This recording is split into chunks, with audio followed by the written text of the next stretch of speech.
بسم اللہ الرحمن الرحیم. In the name of Allah, the Beneficent, the Merciful.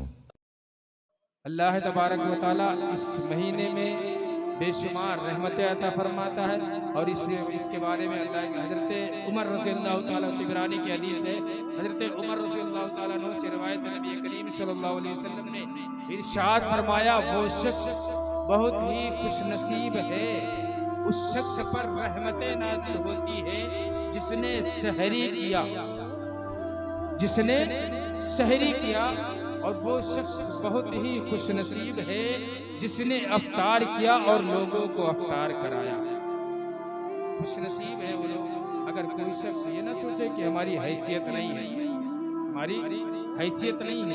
اللہ نے اگر آپ کو ایک گلاس پانی کی طاقت دی ہے تو آپ ایک گلاس پانی سے بھی کسی روزے دار کا روزہ افطار کروا سکتے ہیں. اور ایسا نہیں سوچو کہ ہم جب لاکھ روپے ہوگا تبھی ہم لوگوں میں تقسیم کریں گے، روزہ افطار کریں گے.